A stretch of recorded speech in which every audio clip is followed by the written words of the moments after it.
Contextualizando, AI Agents, ou agentes de IA, ou agentes de inteligência artificial, é um software desenvolvido para realizar tarefas, tomando decisões e agindo de forma autônoma com base nas interações com o ambiente, com humanos e até com outros agentes. Agentes que conversam com agentes. É exatamente esse o futuro ou a atualidade que já vem sendo apresentado pelos grandes players de IA do mercado. Agentes foram destaque em 2024 e já são realidade em 2025. Grandes empresas já contam com milhares de agentes em seus ecossistemas. É fundamental entender o conceito, o funcionamento, como os agentes são criados e como estão sendo utilizados nas empresas. E para isso, você está no lugar certo. Bem-vindo ao Dicionário do Programador. O que estamos vivenciando atualmente é uma mudança de paradigma, porque nós não iremos só pedir algo para a IA como fazemos atualmente com as nossas assistentes. Agora nós iremos delegar tarefas inteiras para ela. Mas nós devs é que somos os responsáveis por fazer isso funcionar corretamente. Os agentes utilizam os LLMs para processar informações e determinar quais ações devem ser realizadas para que uma determinada tarefa seja cumprida. Não é mais preciso ter uma lista de comandos a ser seguido em uma determinada ordem. Vamos te dar um exemplo só para clarear a sua mente. Nós dois nos casamos no dia 22 de janeiro de 2002. Faz tempo pra caramba, né? Vamos supor que eu quero fazer uma surpresa e que eu já tenho ali um agente que pode me ajudar com isso. Eu quero pedir assim, quero marcar um jantar com o Gabriel para comemorar o nosso aniversário de casamento. Quero um restaurante italiano. Agenda aí pra mim. Nossa, pronto, a partir daí o agente já deve ser capaz de entender o contexto, será que ele sabe a data? E traçar um plano de ação. Se não tiver sido treinado com esses dados, ele deve começar me perguntando a data. Pois é. Deve verificar a minha agenda, a da Vanessa, selecionar um restaurante, entrar em contato com ele para fazer a reserva, atualizar o nosso calendário, enfim, tudo que vamos precisar para termos um lindo jantar. Pois é, muito trabalho, mas a princípio ele vai dar conta, tá? E conseguiu perceber como é que isso é diferente do que nós fazemos hoje com as nossas assistentes? O fato dos agentes conseguirem aprender com o contexto e serem treinados com novos dados e até interagirem com outras ferramentas, ali como acessar a APIs de outros sistemas ou até outros agentes, muda completamente a sua capacidade de realizar tarefas. Tá, ele agendou. E como é que a gente se vira com os filhos? Bom, aí é outro problema que não tem agente que resolva, Gabriel. É agente que tem que resolver. E quando se trata de desenvolvimento de software usando IA com agentes ou mesmo MCP, por exemplo, todo mundo quer saber é de produtividade, mas a realidade é que não dá para ser realmente produtivo só instalando ferramentas de IA e criando prompts sem estratégia. O que muita gente ainda não percebeu é que existe um novo perfil de desenvolvedor que as empresas estão querendo.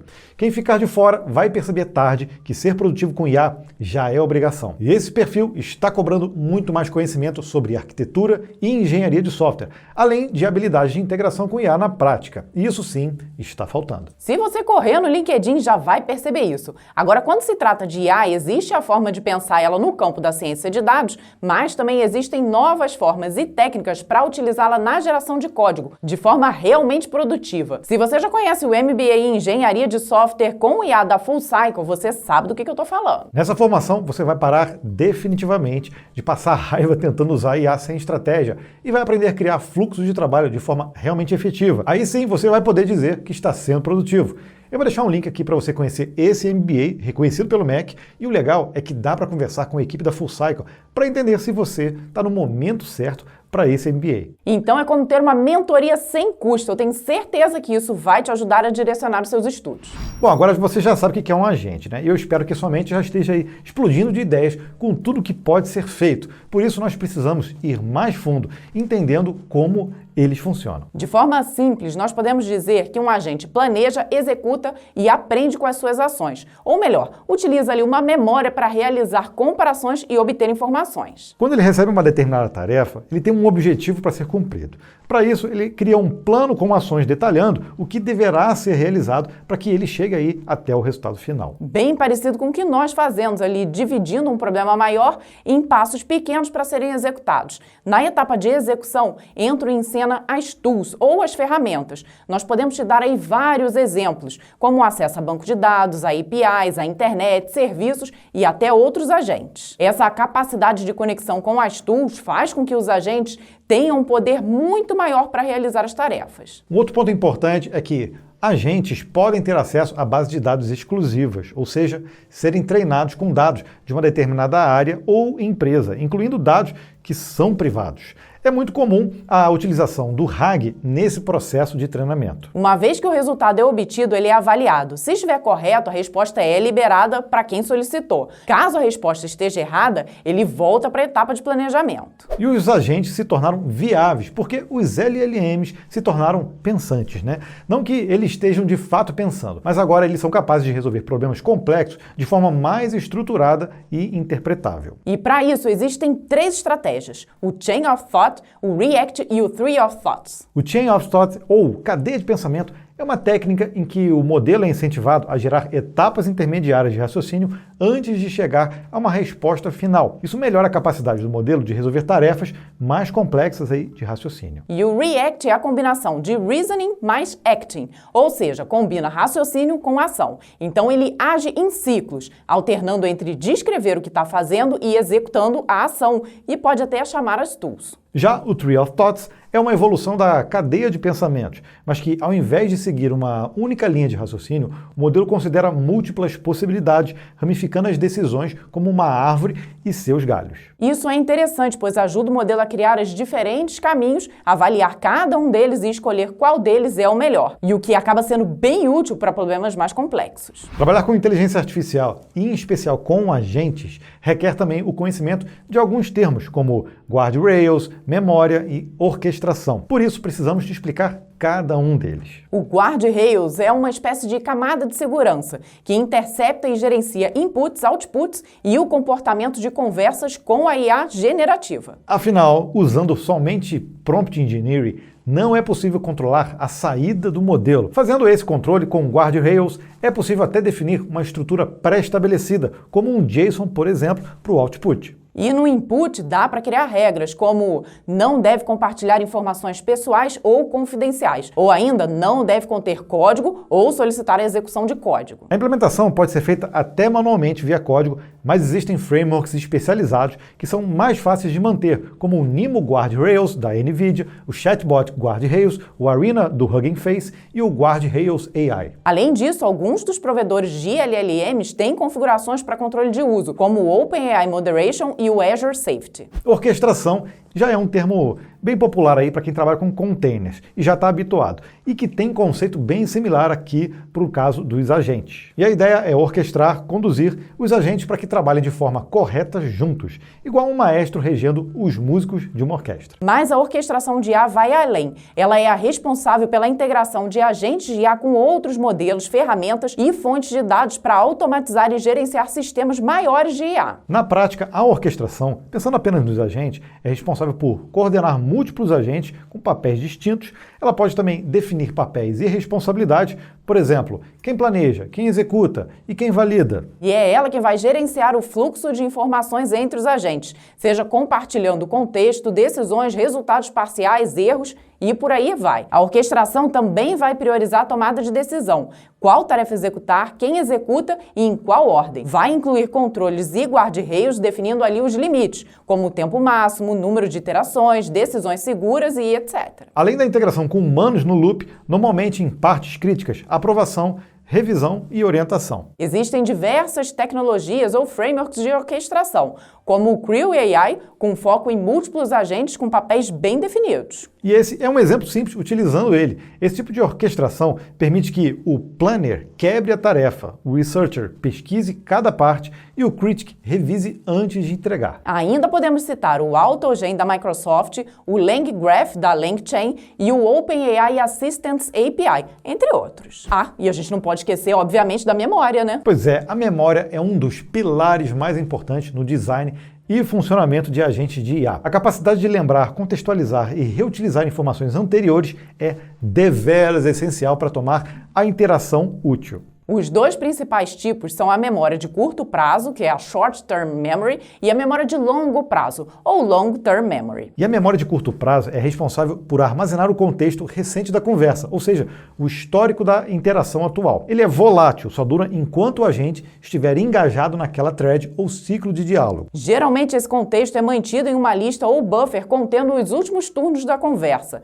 Esse histórico é reenviado ao modelo a cada nova chamada para preservar ali o fio da meada. O problema é que essa memória fica limitada ao número máximo de tokens do modelo. Já a memória de longo prazo armazena informações persistentes e reutilizáveis que ultrapassam uma única conversa ou sessão. Daí o agente pode meio que lembrar do usuário, de decisões passadas, preferências ou até algum conhecimento técnico citado anteriormente. Geralmente é implementada usando bancos de dados vetoriais, como o Pinecone, o Ev8, o FAISS ou o Chroma. Os agentes são muito versáteis, justamente por isso existem vários tipos de agentes, e esses aqui são os mais comuns. Os Simple Reflex Agents são os que tomam decisões com base exclusivamente no momento atual. É como se fosse uma regra condicional de um if. Se isso, então faça tal coisa. Ele não tem memória e é baseado em regras fixas. Já o Model-Based Reflex Agents tem memória de estado interno. Isso quer dizer que eles conseguem perceber o ambiente e enxergar coisas que não são imediatamente óbvias.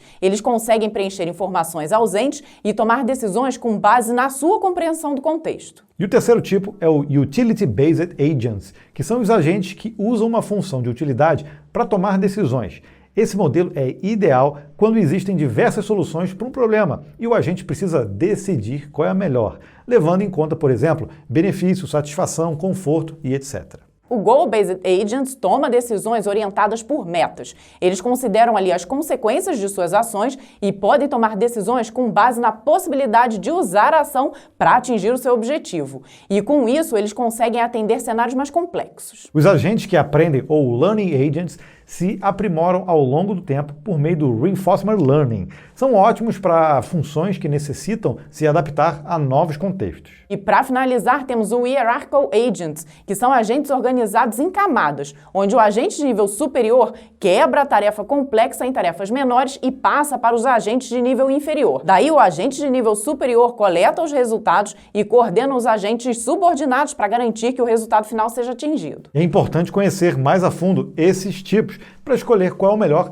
para cada projeto. Agora, antes de você sair por aí criando os seus agentes, nós temos aqui um conjunto de dicas, uma espécie de passo a passo deveras importante e que, sem dúvida, vão fazer toda a diferença na qualidade dos seus agentes. E é claro que ainda vamos te apresentar algumas das principais ferramentas utilizadas para fazer exatamente isso. E eu vou começar aqui pela dica mais incrível de todas. Foque na tarefa e não no agente. Infelizmente, é bem comum falharmos nessa etapa.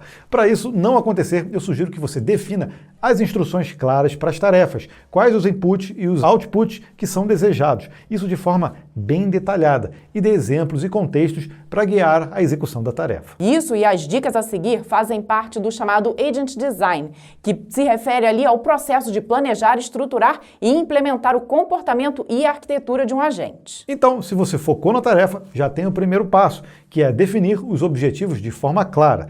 Depois defina como o agente irá coletar ou receber as informações. Esses dados são fundamentais para a realização das tarefas, né? E se eles forem ruins, já era. E escolha o tipo de agente ideal para ser utilizado. Se for preciso, integre ali o seu agente a outros sistemas, como um CRM, por exemplo. Monitore e otimize, sempre. E não se esqueça de garantir a segurança e a privacidade dos dados que estão sendo utilizados e disponibilizados pelo agente. Quer ver um exemplo com essas dicas? No LangChain, o design de um agente pode incluir a escolha de um modelo base, como o GPT-4, para tomada de decisão, uma cadeia de ferramentas, que são as tools conectadas via React ou outras estratégias. Um sistema de memória embutido, como um banco de dados vetorial, guarda-reios para limitar ali o comportamento indesejado e um sistema de login e observabilidade. Que outros exemplos de ferramentas? LangChain, Semantic Kernel, CrewAI e o RayStack. Esses são majoritariamente open source ou voltados à customização mais profunda por devs. Mas existem também o AutoGen da Microsoft, o Google ADK, o OpenAI Platform, AWS Bedrock Agents e o Microsoft Copilot Studio.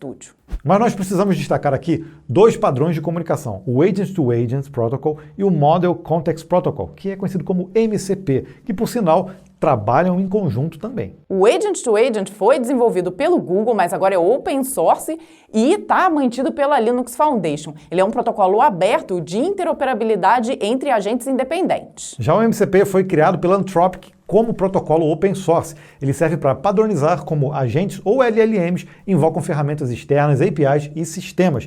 E rapidamente o MCP se tornou o principal protocolo para troca de informações. Só para você ter uma ideia, até o Windows já aceita MCP nativamente. Tá aí, viu? Isso daí é tão importante que ele merece até um dicionário exclusivo, hein, Gabriel? Os casos de uso dos agentes são muitos. Desde o Nubank, que tem o AskNu, que serve como uma central de conhecimento dentro do banco para ajudar os funcionários, o Loft, que implementou um assistente multimodal que ajuda a encontrar imóveis, agendar visitas e simular financiamentos. A B3, que está implementando centenas de agentes para automação de processos operacionais e administrativos. A Accenture, que já opera mais de 50 sistemas baseados em agentes colaborativos em marketing, finanças e logística. Ainda existem muitos casos onde os agentes são integrados a assistentes para atendimento de clientes. O próprio ChatGPT já disponibilizou o modo agente, que possibilita a integração de ferramentas como calendário, Google Drive, GitHub, Teams, Canva e etc. Isso possibilita o agente, por exemplo, realizar tarefas como entrar em um arquivo e gerar uma apresentação para você. Nesse caso, vale a pena ficar atento justamente a como os seus dados estão sendo utilizados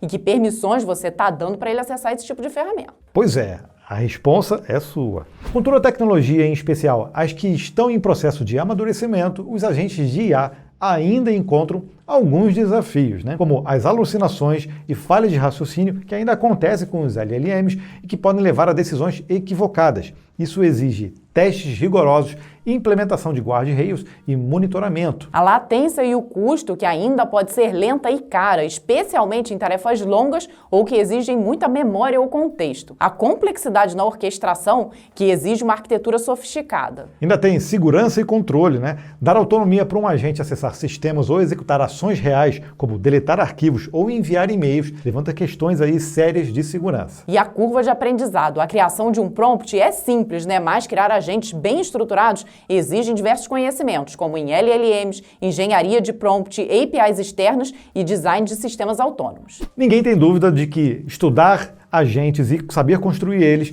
é realmente o futuro, A gente, inclusive, já tem vários relatos aí de pessoas que trabalham em empresas grandes que já estão aí na casa dos milhares de agentes, Pois é, nós podemos ver que aqui no segundo semestre de 2025, eles estão sendo usados ali de forma um pouco mais pontual, ou seja, realizando tarefas bem específicas. Embora grandes players ali como Microsoft, OpenAI, Nvidia, Anthropic afirmem que os agentes já são ou serão capazes de identificar problemas, tomar decisões e executar tarefas de forma autônoma sem muita intervenção humana. Por outro lado, Cassie Korzykov, que é ex-cientista-chefe do Google, disse assim, a regra dourada da IA é que ela comete erros. Além disso, pesquisas mostram que entre 70% e 90% dos agentes criados não chegam aí à fase de implementação em larga escala nas empresas, porque muitos erram mais do que o aceitável, trazendo aí riscos. Nós, como sempre, adoramos aí o avanço da tecnologia, mas é preciso que ela esteja madura o suficiente para ser empregada nas empresas. E você, qual é a sua opinião e a sua experiência sobre os agentes de IA?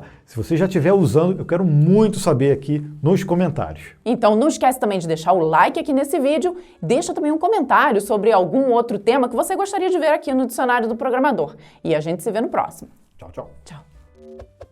Ah, você achou que eu já tinha ido, Mas não fui não, viu? Nós não podemos ir embora sem antes te indicar mais um vídeo. E esse aqui é o episódio sobre RAG. É uma forma muito utilizada no mercado para incluir dados proprietários aos LLMs e com isso aproveitar o poder da IA generativa sem a necessidade de gastar uma verdadeira fortuna treinando modelos próprios. Então vai lá que esse tema é super importante. E tem tudo a ver com o que a gente falou aqui. Então, vai lá.